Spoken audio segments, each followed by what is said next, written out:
Hello, my name is Andrew Dixon, and this is my Coming Full Circle presentation. Today, I will be discussing the process of doing my service and the lessons I learned along the way. For my service, I decided to make a commercial. This assignment, I was required to cover a health-related topic in either an informational or call to action context. I figured that this form of service would provide me a nice opportunity to express myself creatively. Also, my primary passion lies within the field of mental health, and unfortunately, service options are a bit limited in this regard due to non-disclosure agreements that are often required in the field. I figured that I could use this opportunity to create a piece of art that made people excited about the topic of mental health. My thought process being that if people become interested in mental health, then they may take the initiative to research certain topics related to mental health or even enter the field, which would be fantastic. We need way more mental health workers at the moment. When I started to plan out this project, I initially thought that I would cover depression or anxiety, given its commonality. But eventually, I decided that it would be more creatively fulfilling and more engaging for my supposed audience and if I went off the beaten path. With this in mind, I finally decided that I would cover a rare psychological disorder called Cotard Syndrome. In essence, the disorder is characterized by the belief that one is dead, rotting, non-existent, or even immortal. Nobody really knows why this disorder exists. However, it is theorized that it stems from a disconnection between the limbic system and all sensory areas in the right hemisphere of the brain.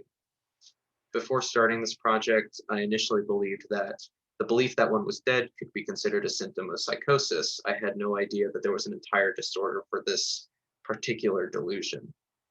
I think this project is unique because it focuses on such a specific and underrepresented issue. I guarantee that almost nobody who watches my commercial will have known what Cotard syndrome is beforehand, and I definitely guarantee that nobody has focused on this disorder for this particular class.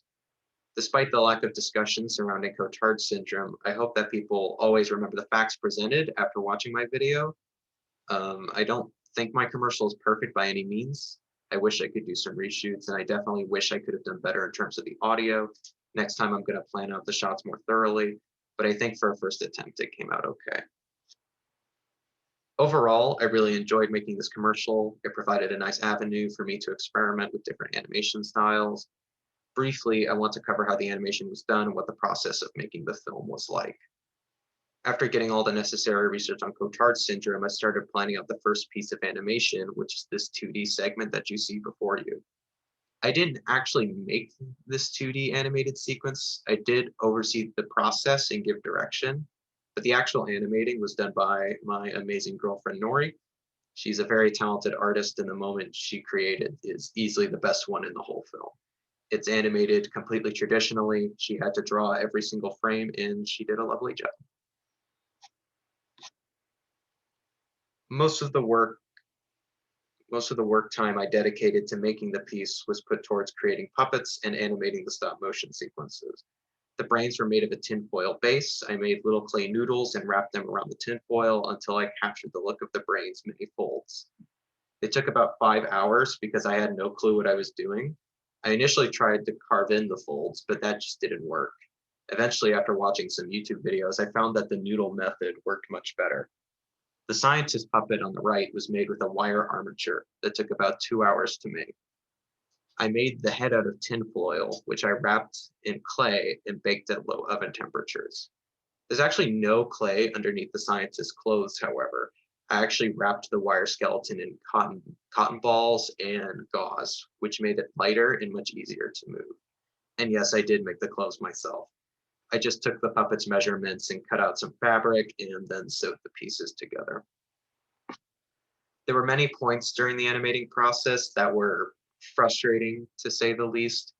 I had to shoot this scene with the little blue guy in the pink hat about 3 or 4 times due to a variety of issues, including poor lighting conditions, just not getting the movement I wanted, being interrupted, and even having my finger in the shot, which was really, really demoralizing when I realized that my finger was in a few key frames that I couldn't reshoot, so I had to do like an hour of work all over again. Um, it was like the only piece of animation I had done since I was like 12 years old, and it really wore me down after a while. However, it was still a really rewarding process, and I definitely hope to make more stop motions in the future. Finally, I finished the film in the editing process. Most of this process consisted of searching the web for copyright-free music and sound effects. I think some of the audio is definitely better in some parts than in others. I don't care for the ring sound effect I picked for the scene with the little blue guy.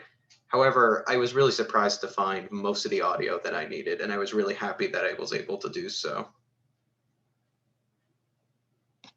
While working on this expansive project, there were two assignments from this class that really helped me along this journey.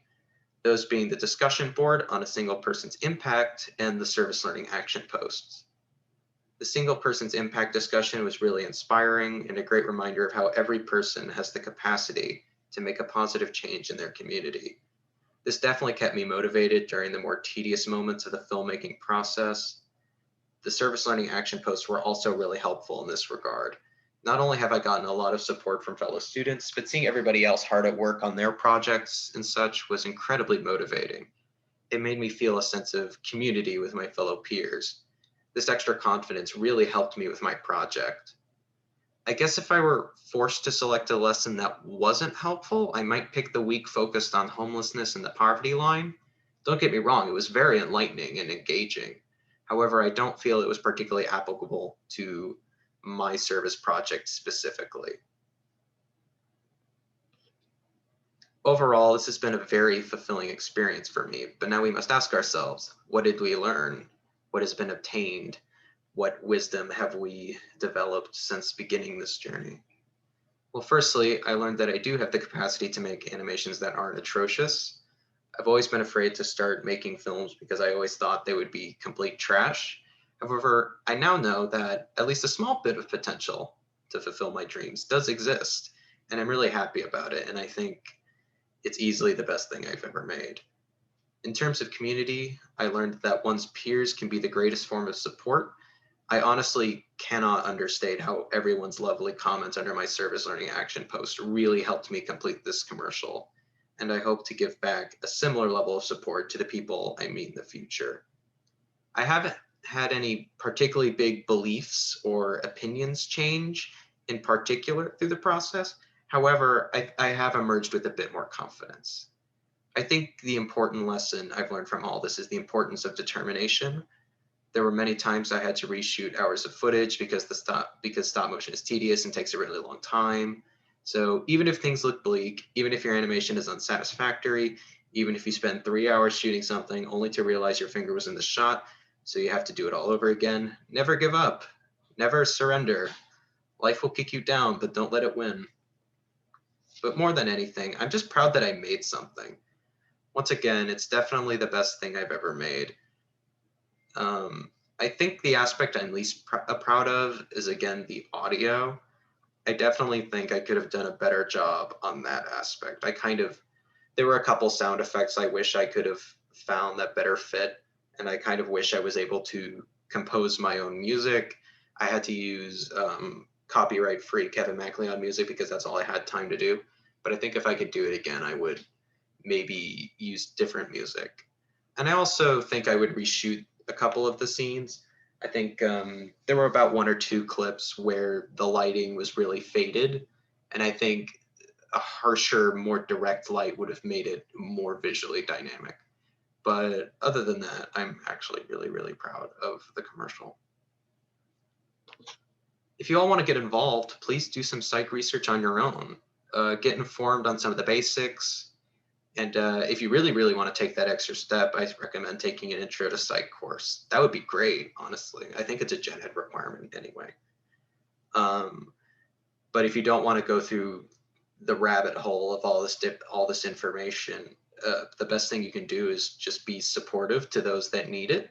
If someone you know is struggling with some sort of mental illness, whether that be something as extreme as Cotard Syndrome or as common as something like anxiety or depression, being a supportive friend and sending them resources if they need it is one of the best things you can do, not only as a service learner, but just as a human being. So overall, because of this service learning, I think I'm a much better animator and I think I'm a bit of a better person.